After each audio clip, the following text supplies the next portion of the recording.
নমস্কাৰ বন্ধুসকল, আজি আমাৰ যাত্ৰা গুৱাহাটীৰ পৰা বঙাইগাঁও বাই ৰোড।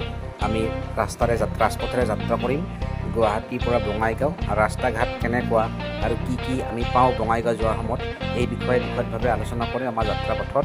প্ৰথম এতিয়া আমি লখৰাৰ পৰা ওলাইছোঁ আৰু লখৰাৰ পৰা আমাৰ গাড়ী ষ্টাৰ্ট ইতিমধ্যে হৈ গৈছে আৰু আমি এতিয়া শৰাইঘাট ব্ৰিজত উঠিছোঁ। শৰাইঘাটৰ নতুন ব্ৰিজখনৰ ফালেৰে যাব লাগে, কাৰণ এইফালেৰে গৈ আমি ভায়া ৰঙিয়া হৈ যাম। চ' ৰঙিয়া হৈ গ'লে আমি প্ৰথমখন টোল গেট পাম, মদনপুৰ টোল গেট। আৰু মদনপুৰ টোল গেট পোৱাৰ পিছত আমি বাইহাটা চাৰিআলি ৰঙিয়া হৈ দ্বিতীয়খন টোল গেট পাম আমি ভৱানীপুৰত গলীয়া টোল গেট।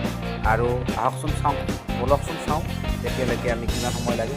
আৰু এইদৰে আমি হাইৱেৰে ধুনীয়া ৰাস্তাৰে আগবাঢ়ি গৈ আছোঁ। বাইহাটা চাৰিআলি ক্ৰছ কৰিলোঁ ইতিমধ্যে আৰু ৰঙিয়া পাওঁ বাইহাটা চাৰিআলি ৰঙিয়া, বাইহাটা চাৰিআলি ক্ৰছ হৈ ৰঙিয়া পাম। ৰঙিয়াৰ পিছত আমি আৰু তাৰ ৰঙিয়া পাৰ হৈ পাঠশালা পাৰ হৈ আমি পাম দ্বিতীয়খন টোল গেট ভৱানীপুৰ গলীয়া টোল গেট। আৰু গলীয়া টোল গেটত অলপ সময় আমি ৰখিব লগা হ'ল, কাৰণ আমাৰ ৰিচাৰ্জ নাছিলে। তাৰপিছত আকৌ যাত্ৰা আৰম্ভ কৰিলোঁ আৰু আমি এতিয়া হাউলি পাম।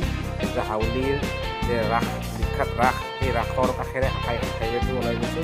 ত' আমি তাৰ কাষে যাম। বৰপেটা ৰোড ক্ৰছ কৰি আমি তৃতীয়খন টোল গেট পাম বিজনী। মানে গুৱাহাটীৰ পৰা বঙাইগাঁৱলৈ আহিলে আমি তিনিখন টোল গেট পোৱা হয়, তাৰে বিজনীখন অন্তিম টোল গেট।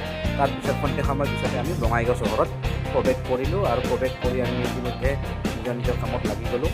আৰু বঙাইগাঁও চহৰৰ কামখিনি শেষ কৰি এতিয়া আমাৰ লাঞ্চ টাইম। আমি মা মনসা ৰেষ্টুৰেণ্ট ধুনীয়া ভেজ থালি ল'লোঁ আৰু ভেজ থালি লৈ আমি তাৰ সুন্দৰ খাদ্য উপভোগ কৰিলোঁ। ভিডিঅ'টো শেষলৈ চোৱাৰ বাবে ধন্যবাদ।